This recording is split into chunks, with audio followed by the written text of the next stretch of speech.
Welcome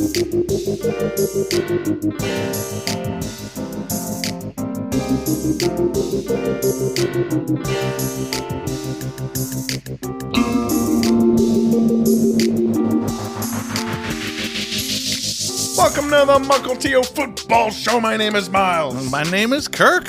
Back for some Thursday night football, baby. And another great one. The Detroit Lions defeat the Green Bay Packers 34-31. Yeah. Another hot one on Thursday. Thursday night just rocking and rolling this year. Good slate of game. Yeah. Good roster. Usually I'm pissed at Thursday night by this point in the season. Well, it was like a meme last year or 2 years ago when it started, how bad it was. I remember the Broncos-Colts game. Right? And Amazon's like, never again. I honestly think Amazon went to the NFL and said, never again. Yeah. Great game. The Lions pull it out at the end. Let's start at the end because it was wild. Oh, yeah. The Packers tie it up 31-31. Lions get the ball with about 3 minutes, 4 minutes. Yeah, 3 minutes. They got all there. 3 timeouts. Yeah. You're thinking, okay, they're going to get a field goal. It's just a matter of how they time this out. Are they going to give the Packers a chance? Oh, yeah. Because they got like a 20-yard pass, a 10-yard. They were across midfield like before you even knew it. And they were like in long field goal range. Yeah. Then they hit a big play into the red zone where you thought, okay, man, they may actually be able to just run this out or score a touchdown. Yeah. A holding penalty sets them back. Boom. Puts it 1st and 20. I think there was a 2nd and 17. Yep. And he got 16 and a half 16 yards to St. Brown. Yeah. Like, So the game is like right there. It's felt like, okay, the Lions, they had their chance to put the game away, but that holding penalty really was unfortunate. The Packers were using their timeouts right there. They were going to get the ball back with like 1:40 left. You stop them on third, you're good. Yeah, and they did. They stuffed David Montgomery on 3rd down. So the Lions are going to kick this field goal. But they don't. They don't. Dan Campbell, the gambler of all gamblers. So 42 seconds, tied 31-31 with a 4th and 1 at the 15-yard line? I mean, where was that at? I mean, they're kicking like a 40-yard field goal or like in the 30s. Yeah, it ended up being a 35-yard field goal. Yeah. Goes for it. What is the risk reward there? To run out the rest of the clock, but if they don't get it, they don't even get to kick the kick. I mean, I'm trying to work that one out. I don't know. I wouldn't have done it. I don't think I would have done that either because the 42 seconds, erasing the 42 seconds is the goal of that move. I don't know if that's that important. Right. Like, yeah, Jordan Love, could get you down in there, but like erasing the 42 seconds was not worth the game. Yeah. I mean, yes, they weren't going to lose the game. It was going to be overtime, even if they didn't get the 4th down. But if they don't get the 4th, they give that 42 seconds, and they're at the 30-yard line. No, well, they'd be at the 15-yard line. The Packers would have had a longer way to go. Oh, okay. Yeah. Because they would have been a 35-yard field goal, so 20 something. Yeah. Still ballsy as hell, man. It was, man, and it was a statement too, because then they're just kneeling it out, taking it to the other hash, kicking it, and the game's over. Basically, an extra point, a walk-off field goal that shouldn't have been. Yeah. I don't know. I mean, I've been second guessing Dan Campbell since last season. You have. Apparently, I'm wrong. Apparently, he's a genius. He's like 4th down. Who cares? I'm going for it. Yeah. I mean, they would have lost like 31-21 if they didn't go for it on 4th downs. The rest of this game. I get it when it's in the goal, but they went for it on 4th down at midfield. Yeah. On their way to a touchdown drive. Like, okay. Now nobody cares about that anymore because it worked. So it's just part of the drive. But that would have been a punt. And the 4th and goals were their 2 touchdowns, like you said. And they were the great play calls. The Gibbs play right before the half with 14 seconds left. Yep. They go for it 4th and goal from the 2. It's that little knife route or a little out and in. Yeah. And then they go for a 4th and goal later in the second half. And I liked that play. Yeah, the one to Tim Patrick. The first one to Tim Patrick. They lined Amon-Ra in the backfield and had him go to the flat, and they just bid on it. Yeah. Just quick curl for Tim Patrick. And that completely changed the complexion of the game because while the Lions were kind of building a case. They're up by 10. But you're kind of wondering, are they going to be able to pull away with this? The Packers thumped them back in the third quarter. Big pass to Christian Watson that ended up with a Josh Jacobs touchdown. Then an interception. Goff threw one. He was just looking to his left, blindly looked back to his right, threw it to him. Straight to a Packer. And then Josh Jacobs or Kraft. Josh Jacobs got one of his 3 touchdowns, or that was the Kraft touchdown. But point is, it was touchdown, pick, touchdown, and the Packers were up 21-17. The Lions responded with that drive. The 4th down over the 50-yard line. The 4th down to Tim Patrick. I mean, just incredible football from the Detroit Lions. It has to be so fun to watch. You got to hand it to them. Lions fans. I thought for sure this team would stumble somewhere through this season. At some point, these injuries on defense would catch up to them, or an offensive lineman might get hurt, or just maybe the running game doesn't work as well. Yeah. Or Goff throws 5 interceptions in the game and actually loses it. I thought something might happen like this. Referring to Sunday Night Football against the Texans. Yeah. But they just keep finding ways to win these little games. And then when they're overmatching a team, they just blow them out. Anybody that's not good enough to play the Detroit Lions gets thumped. Yeah. Well, I'll refer you back to our team preview. When stuff like that just goes well, everything goes well, what's really happening? The offensive line. Why is everything just going the Lions' way? It's because they have this amazing offensive line that is driving and churning these games. Yeah. The frills and everything else around is what we remember, but that's why they're dominating, and that's why they're always in every heavyweight battle. Yeah, that's why they can do all these little trick plays and massive play action bootlegs. They can run anything they want because that line is stout. I mean, Sewell's awesome. The center's awesome. I mean, 2 Hall of Famers right there. I mean, they haven't got the credentials yet. Yeah, on their way, though. But they're getting there. Yeah. Just must be fun to be a Lions fan right now. Oh, yeah. This is like Seahawks 2013 type of stuff. I hope the Lions pull out get that Super Bowl win. Pull out a Super Bowl win. Yeah. At least get to the Super Bowl. At least get there. You haven't been good since the 50s, and let's be honest, that was a long time ago. And Detroit fans, I mean, they're having a blast. This crowd is so loud. We had cheese grater heads. They were it was like the cheese head, but it was a grater. Yeah. Guy rubbing cheese on his head. We got people with I was into the Lions before it was cool t-shirts. Oh, I like that. Celebrities all over the place. It's loud, it's raucous. It will fade, Lions fans. Oh yeah. The rich people are coming. They're going to expect the experience, but not participate in the experience. Yep. Chiefs fans know this as well as Seahawks fans. Oh, yeah. Legion of Boom, that faded. You know, the fans got richer. You know, the lackadaisicals who are like, I'm just here to witness the crowd go nuts. Like, no, you got to be. Yeah. You got to be the guy going nuts, man. I'm just going to take a bunch of selfies and people can know I'm there. Boo. Boo. Hate you people. Yeah. But yeah, embrace it while you got it, Lions. We should talk. It's a good run. Yes. Talk a little bit about the Packers. Jordan Love with 206 yards, 1 touchdown, no interceptions today. A lot of that was a big bomb to Christian Watson. So yeah, it was kind of a rough game. They couldn't get Reed involved. Dobbs being hurt kind of sucks because now you're relying on Wicks and more Kraft. I mean, like, you know, he needs the full plethora of receivers here. I still stand by that the Packers are going to beat the Lions in the playoffs. They stood tall here. Yeah. Like everything we described, it was the last second field goal, right? The Packers, when they needed a touchdown drive, they got a touchdown drive. They were close. I mean, that the offensive pass interference, the pick play. Yeah, Watson comes across the middle and just thumps a guy. Like, Jacobs scored a touchdown on that play. Oh, you're right. So they almost took a 34 or 35-31 lead there. And all of a sudden it's 2nd and goal from the 16. You know, that's a tough one. So you have to kick the kick. Changed the game. Yeah. So Packers were there. LaFleur's still a good coach. Defense played well. Mean, this is a team you do not want to play in the playoffs. No. And they were on the road last year, so they already know what it's like. Yeah. And my reasoning still stands that it's because of the darkness of life that this will happen. Green Bay fan base does not deserve an upset win over the Detroit Lions in their Super Bowl year, basically. But it will happen because the life is so dark. Love's going to throw a stupid pass and it's going to get caught somehow. Can I tell you...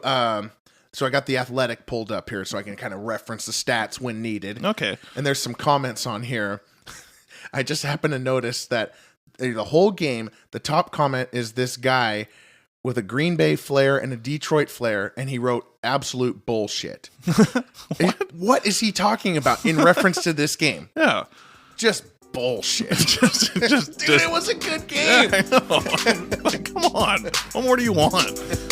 Are you not entertained? There's a Mukilteo Football Show. This show is football, everything, NFL history, legacy, ups and downs of the season. We got shows Sunday, Monday, and Thursday after the prime time games. Follow us on YouTube, Apple, Spotify, wherever you get your podcasts. All right.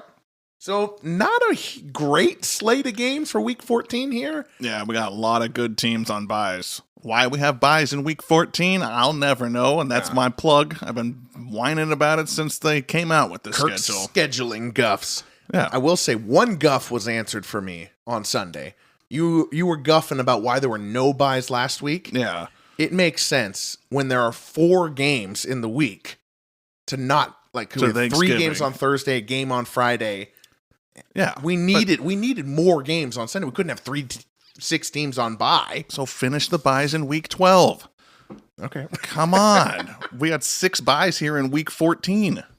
Just take those and just stuff them in earlier in the season. If you're listening, NFL, hire me. Kirk will do the schedule. I will figure it out Paper for you. and pen, yarn and tack. Everybody knows how much I love to plan, so I will be all over it. They'll be like, it'll be like preseason Week 3, and they're like, Kirk, you're sending us a schedule, right? I got it. Yeah. Keep asking me every week. But we're missing Ravens, Commanders, Texans are out, Broncos. The Steelers, are they? I think Steelers are playing. Oh, okay. Somebody bet. Oh, they're playing the Browns. Oh, okay. Colts are out, and the Patriots. Oh no! What about the Patriots? What will they do without Drake May? Yeah. But yeah, some good teams getting some late bye weeks. And just in general, the next 5 weeks don't have a ton of drama. Yeah. Okay, so I brought up the odds for the playoffs, and really the wild cards are set. Oh yeah. Like the NFC wild cards. Like you need a collapse. Yeah, you'll need a collapse for one of the 49ers or Rams or whichever team doesn't win the NFC West to catch up to the Commanders. Yeah, to catch up to the Commanders. That's the only team I see plummeting. 2-game lead right now. And the AFC, the Broncos have a 2-game lead on the Colts, and they do have a matchup. Yeah. But like that's a 2-game lead with 5 left. Yeah, so we basically have 6 of each conference basically set. Yeah. Now we've got the two big question marks are the NFC South and the NFC West. Yeah. So we got Falcons and Buccaneers battling it out. And Falcons got the tiebreaker. Falcons got to say that beat Bucks twice. Yep. Right. And then we got Seahawks, Cardinals, and Rams. And technically 49ers. Technically, but they're fading hard. Battling for the NFC West. But even those games, they just feel like who's going to host the victory for the Packers and Vikings. Like it doesn't feel like the Falcons or Bucks are going very far once they get in. It doesn't feel like the Seahawks or Cardinals or Rams are going to go very far once they get in. But they'll host a home game, and everybody knows anything can happen in the playoffs. So yeah, and that's all that matters too. But oh god, there's going to be so much seeding matters. The Eagles, they really fighting for the 2 seed, can't be the 3 seed. Like, dude, it doesn't. No, it doesn't matter. The only thing that matters is what happened in the playoffs. Who cares the Chiefs were the 3 seed last year? No one even remembers. Yeah. What they did was win the Super Bowl. Who cares that the Bills were the 2 seed last year? Doesn't matter. It only matters that they lost to the Chiefs in the divisional round. Like, crazy stuff happens in the playoffs. That's why seeding doesn't matter. Yeah. I do think you want to win divisions because you want at least a home game. But that's winning the division. So seeding-wise, if you're the 4 seed or anything, you still get a home game. That's cool. Yeah. Whatever. Your first goal should be to win your division. And like we said, most of those are wrapped up. The Bills are clinched already. Right. That's so ridiculous. Yeah. We got so many games left. Yeah. I mean, the Chiefs, Eagles, and Lions are basically clinched. So are the Texans. Yeah. And the Steelers even got a bit of a lead on the Ravens now. So this is going to be the most boring next 5 weeks. We're going to get to week 17 and be like, what are we even fighting for anymore? Yeah. Like, just that people are going to be resting in week 17 and still have a week 18. It's more important that these teams stay healthy for the playoffs than it is for anything else. I mean, so you want to fight for the 1 seed. There's some Bills Chiefs there because you want to skip a game. Yeah. But even that doesn't really get my juices up. Like Bills taking on the Raiders to keep the battle for the 1 seed. Like, I mean, the Chiefs went to the Super Bowl last year, was fine. They didn't have the 1 seed. Yeah. And I don't like having the battles being different places, like good team versus crappy team, just like that should be wild card stuff when you were talking about that, not 1 seeds and 2 seeds. Like, ugh. Yeah. All right, let's go Colts, by the way. You want the Colts to take over for the Broncos. Get the Broncos out of there. I know. I'm rooting for that. I don't want the Broncos in there. I don't want them in there, but it's going to happen. Bo Nix, man. Bo Nix. Well, he should be playing well. Yeah. Because he played 6 years of college football. Let's go.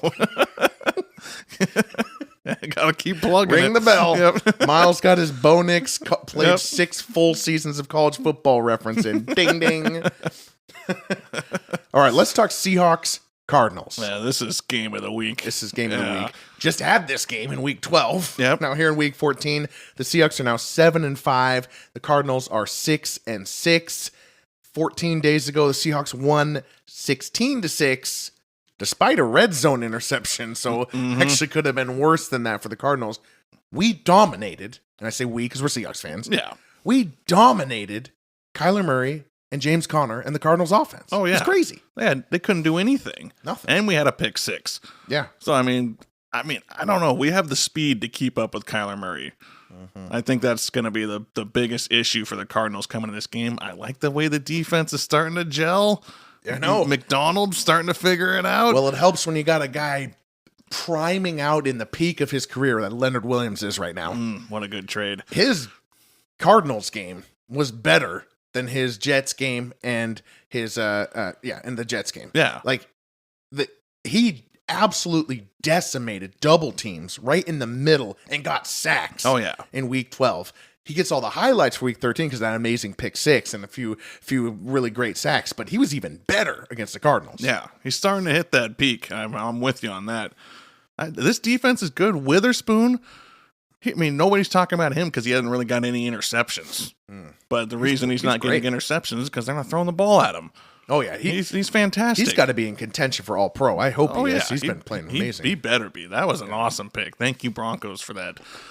But, I love this defense. The only thing that still concerns me with the Seahawks is old Geno in the red zone. Throwing picks. What's he doing?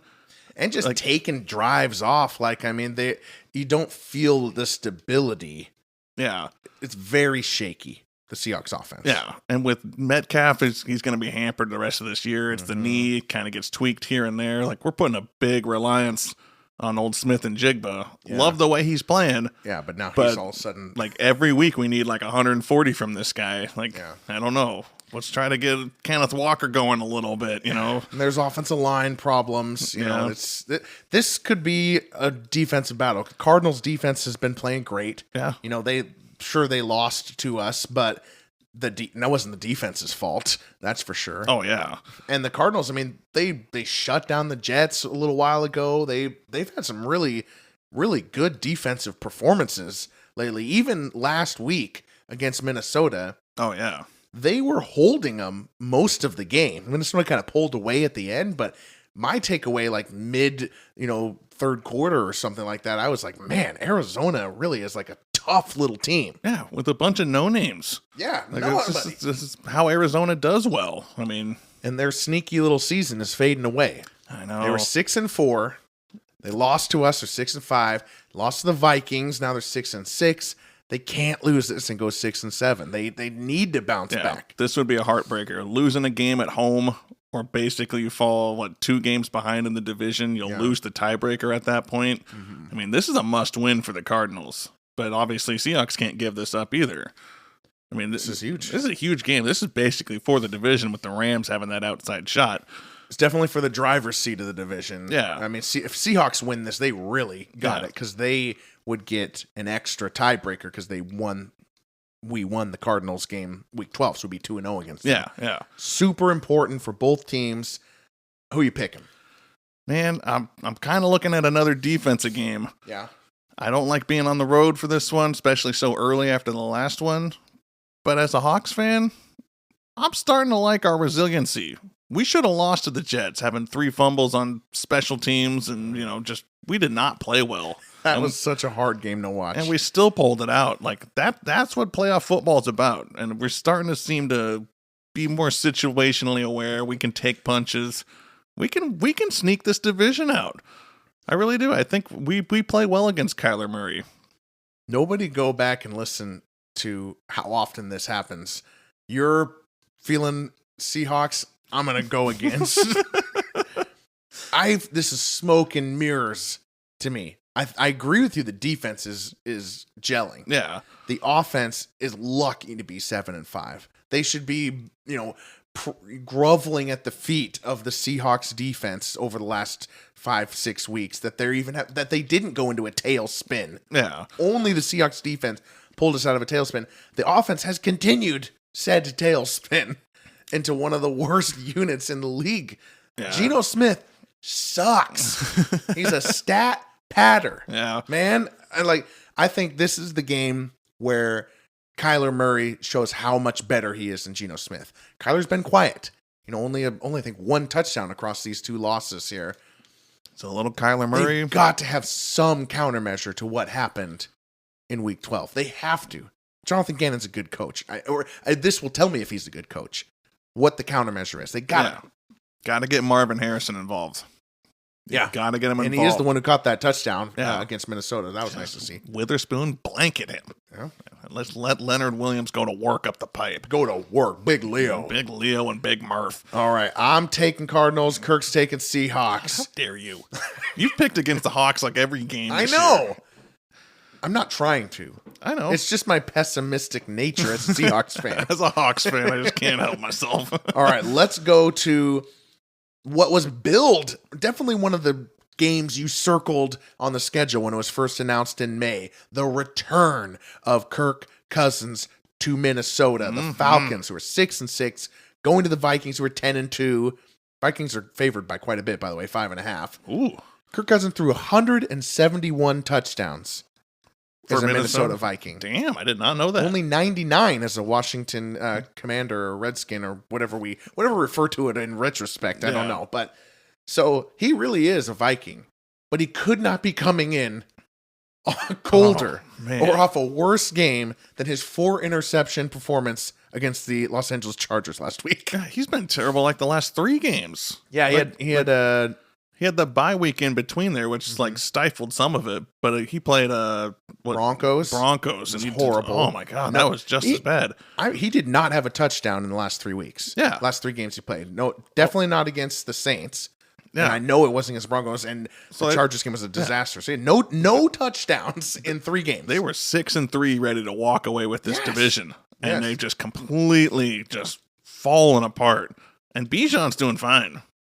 But, but Kirk Cousins can't seem to hit anybody. I mean, London's healthy. Mooney's healthy. I don't know what's changed.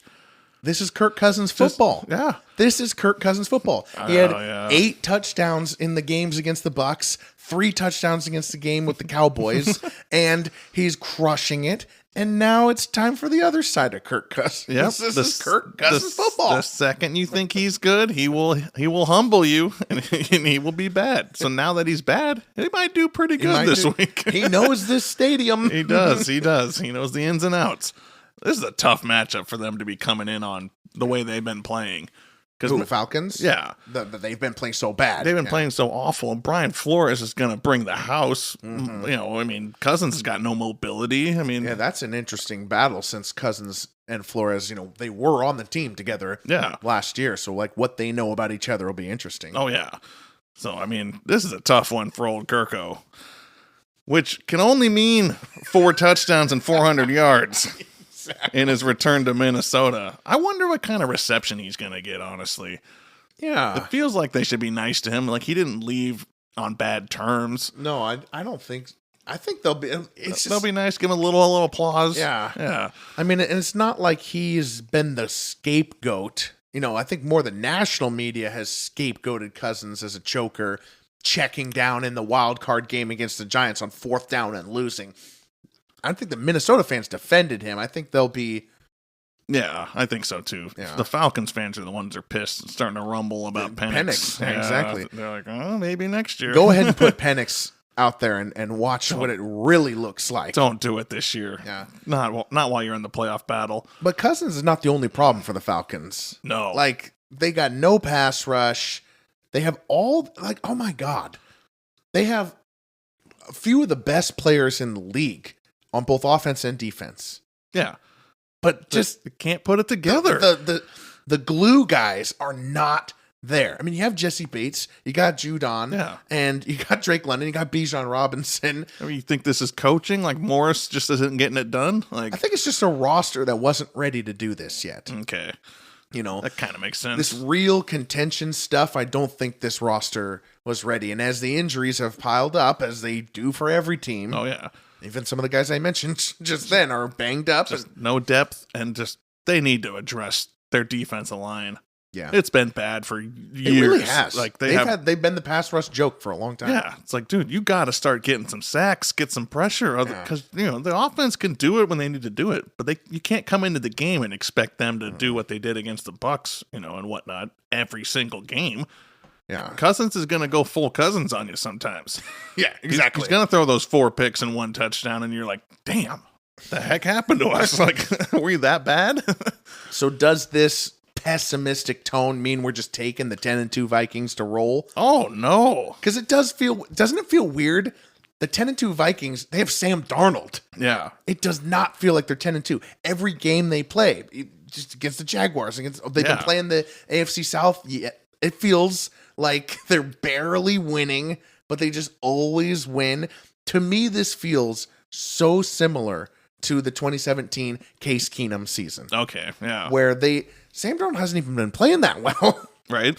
Which you could take two ways. One way you could say they're still winning even when Sam Darnold's not playing well, and you said that was going to be the downfall. Or you could take it this way. What happens to that guy every single time in the playoffs? He's walking off the field defeated. Head down. Yeah. Knew you couldn't get it done. They've been getting lucky the last 4 or 5 weeks, really. Like, Darnold hasn't been playing that well. They're definitely missing their all-pro left tackle, which they tried to replace with a Jaguar. I don't even care who he is. You don't trade for an offensive lineman on Darisaw replaced with Cam Robinson. Like, what are you doing? That was a huge deal when that happened. And the fact that they've been winning games since then, could that just be a product of playing the AFC South? They did play Colts, Jaguars, and Titans directly after that game. Okay, yeah. Then they blew an 11-point lead inside of 2 minutes to the Bears and won in overtime, which is actually one of Sam Darnold's finest moments. That overtime drive was fantastic. Yeah. And then they squeaked out against the Cardinals last week. So. Right, last second. Yeah. So they're being resilient. You said 2017 to remind you of. Yeah. I want to go to the one where they lost to the Giants. Okay. They kept winning those one-possession games, and everyone's like, this team's a joke. They're not really for real. That's kind of what this feels like to me. Like, they're 10-2. It's hard to believe that they have 10 wins. Yeah. I don't even know where they all came from. It's just kind of just... I mean, great coaching. I love O'Connell. I mean, he is awesome. But it just seems like this is going to come back and bite them. Yeah. And I'd rather have it happen sooner so you learn to go into the playoffs knowing that those mistakes will happen. Yeah. It's just death. Get them out of the way. Death, taxes, and the Minnesota Vikings sending a 13-14 win team into the playoffs that has no teeth. Like... Right. So you're right. That happened 2022 as well. So 2017, 2022. You lost to Daniel Jones that year. Yeah. Good with Lord. Kirk Cousins. All right. Who we picking? You know what? Since Kirk, everybody says he's going to be good. He does terrible. Everybody thinks he's bad now. He's going to do great. I'm going Falcons to rebound. Kirk Cousins plants the Atlanta flag right in the middle of the field. Brawl. The NFL would never do that. That'd be so crazy. I'm a little worried with that pick. Pepper spray. If Kirk Cousins can get the ball out a little sooner, I know he's a veteran. He can figure out some of these blitzes. So and the Falcons really need this. They do. They thought they had this division in the bag. I think this is a kind of like a must win for them. The Bucs winning that game against the Panthers that they almost lost multiple times. Does anybody want to win that division? I know the Saints do, but they're just never good enough. Yeah, exactly. Like, come on. But the Bucs winning that was bad for the Falcons because now the Bucs have a realistic chance. Oh yeah, they just got to beat the. They have like you said, they don't have the tiebreaker, so the Bucs just got to be one game ahead of the Atlanta. They just got to get to 9-8. They'll be, probably over the Falcons. But I'm going Falcons. I'll pick an underdog. I'll take Minnesota here. I think, the Brian Flores defense is enough, and I don't think it's about like I earlier mentioned. Cousins knows Flores and Flores. I think it's just the fact that Cousins can't move. Yeah. That's a recipe for disaster against this Flores defense, and I think that's going to be a big deal. It concerns me. Yeah. I expect Darnold to go full Darnold in this game. That could happen. Go Jets Darnold in this game. All right, Sunday night football. Let's go. A game or a matchup that has been renewed. We've seen this rivalry go hot, go cold, and now it's hot again. The Los Angeles Chargers versus the Kansas City Chiefs. And this is, I believe, in Arrowhead Stadium.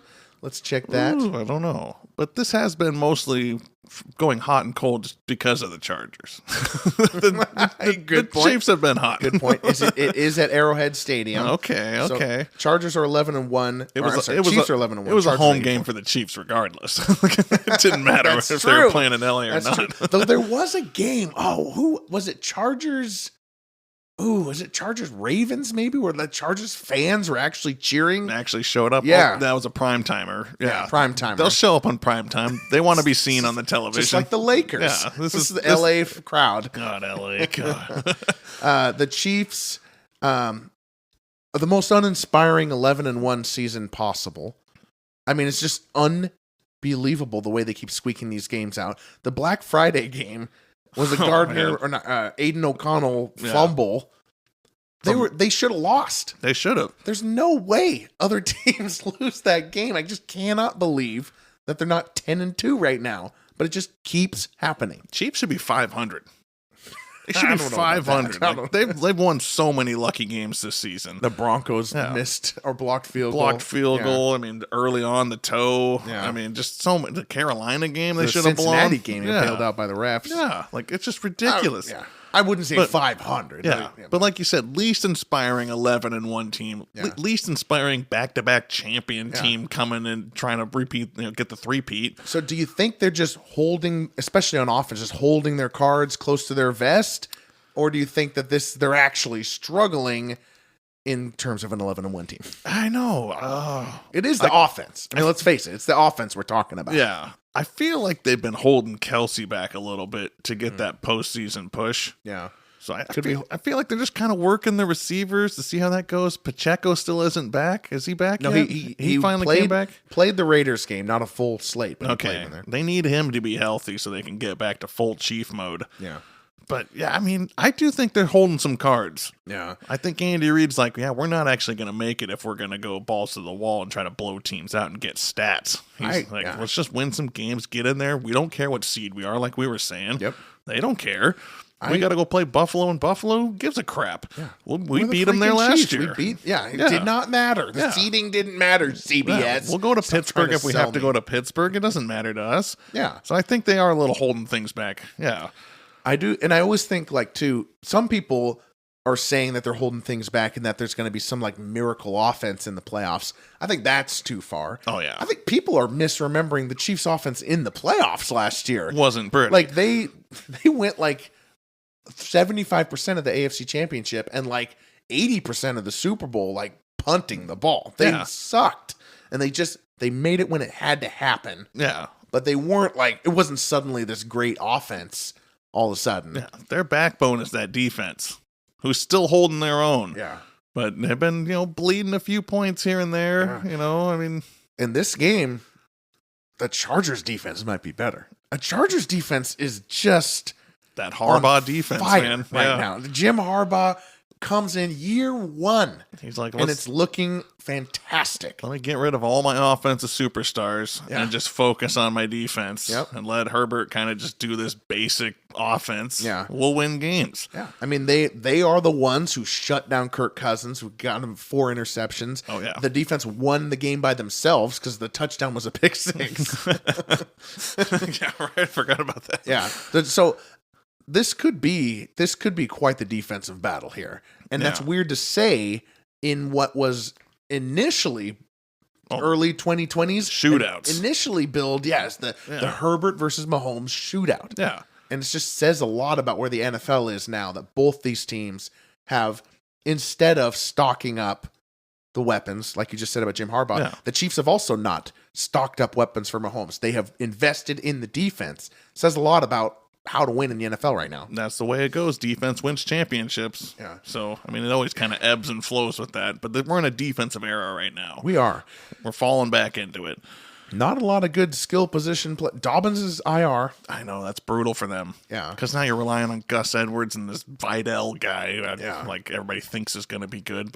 And the only receiver catching the ball is Lad McConkey. Oh, yeah. Who's a rookie. And he's good. He's great. I got to give it to him. He's pretty all right. But Quentin Johnston, makes me want to throw up every time I see him. Back to where we said you were. Yeah, right. You were a bad receiver on TCU. You're lucky you had 5 yards of separation to make passes or completions. And Palmer, oh my good Lord.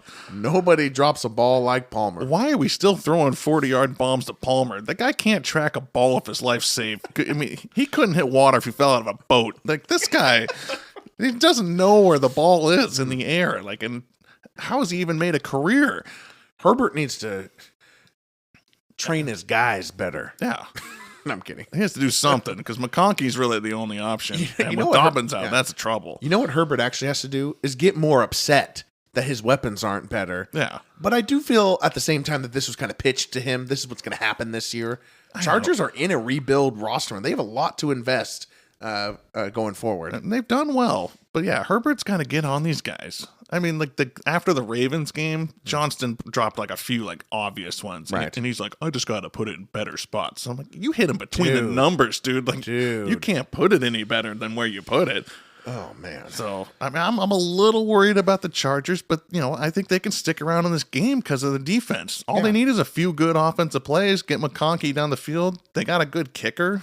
Make it a field goal game, And they care about this game way more than the Chiefs do. Oh, right? yeah. We're just talking about the Chiefs. Are they holding their cards to the vest? They're at 11-1. They kind of have everything wrapped up. Sure, it'd be nice to have the bye week, and they'll be fighting for it, but they'll be playing. Yeah.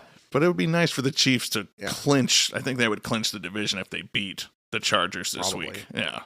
So that's always kind of nice to not just back your way into it. Yeah, like thump the team to clinch it, but to clinch it with 4 weeks to go, amazing. Right. Could feel like the Bills. Honestly, it's almost a problem, right? Because now you got to decide: are you going to rest your guys? Yeah. What are you going to do? I mean, good problem to have. But yeah, Chargers I think have more to play for because they're still in maybe we collapse mode. Yeah, maybe somebody can come back from the thicket here. I used to say the Bengals, but my God, have they been awful? They just need to win some games. Oh man, my heart hurts for them. Sorry about that, Bengals. Oh. All right, who do you picking? Did we pick? I don't think I picked anybody. I didn't pick anybody either. This is a defensive slugfest, and I mean, I gotta go with the Chiefs. If it's defense, I'm going Chiefs. I'm gonna go Chargers. Part of it is a gut disgust that I had watching the Black Friday game. I could not shake. The Chiefs seemed to wanted to press the gas, and they couldn't. Yeah. It just, something struck me there. There's something a little off there with the Chiefs. So, like, there's this part of me, I know we had this whole conversation about, are they holding their cards to the vest and stuff like that, but part of me does worry that we haven't observed the totality of the decline of the offense. They weren't good in the playoffs last year. They were better than the disaster we were calling them in the regular season, but they were absent. I know. Yeah. I mean, I get you on it, but if it's a close game, I'm going Andy Reid, just based on the way this year has gone. And you want to go against Herbert because he is a shrink from the moment type of guy. Yeah. So I mean, Sucks. I'm kind of thinking Chiefs by a field goal. I'll go Chiefs as well. I'll go Chiefs as well. 9-6. I'd love that. Chris Collinsworth and Tariqa would love that too. Oh yeah. All right. My name is Miles. I'm Kirk. Okay.